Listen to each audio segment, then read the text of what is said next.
Let's get familiar with the sound effects generator to create clean, usable sound effects. This tool works best with short, direct prompts, so the focus here is on writing clearly and getting results you can actually use. Sound effects lives in the audio section of the suite, alongside music, voiceover, and voice cloning. Once inside, you'll notice the interface is very simple. We have a prompt field where we describe the sound, a prompt influence slider, controls to choose up to 4 variations, a duration selector, a loop toggle, and the generate button. There's no model selection here. Everything happens from this single screen. Before generating anything, let's talk briefly about how to think about sound effect prompts. You're not telling a story here. You're describing what you hear, not why it happens. In most cases, a single, clear sentence is enough. A useful way to think about it is what makes the sound, what it's doing, and if needed, where it's happening. Let's look at our first example. We want a short, impactful sound. So in the prompt box, we write something simple like car drifting. That's it, short and direct. Before generating, we set the controls.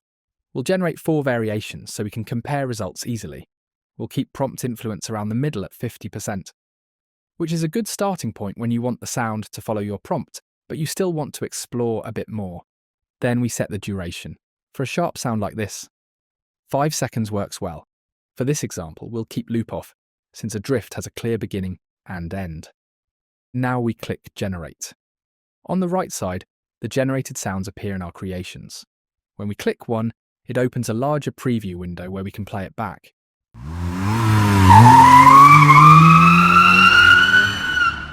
On the right side of that window, we can see the exact prompt that was used along with the settings, including the prompt influence percentage. At the top of the window, we'll also find quick actions. We can like the sound, download it, move it to a folder, or open the menu to move it to the trash. If we're close but want another take, we can click Recreate to generate a new variation of the same idea. Let's do a second example that's very different. This time we want something softer and more atmospheric. In the prompt box, we write light rain on a window, quiet room ambience. Again, short and descriptive. Because this sound is meant to run continuously, we turn loop on. We also increase the duration slightly to 10 seconds, so the texture has time to develop. We can keep prompt influencer around the middle again and adjust later if needed. We click Generate, and the new set of sounds appears on the right. Just like before, we can preview them.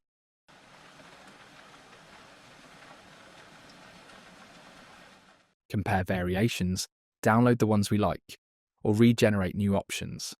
Over time, this makes it easy to build and reuse your own sound library.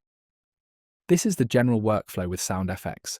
Write a short, clear prompt, choose a duration that fits the sound, decide if you need looping, generate a few variations, then listen, compare, and keep the best result.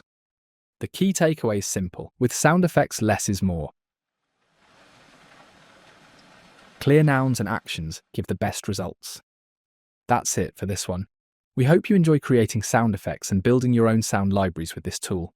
We'll see you in the next one.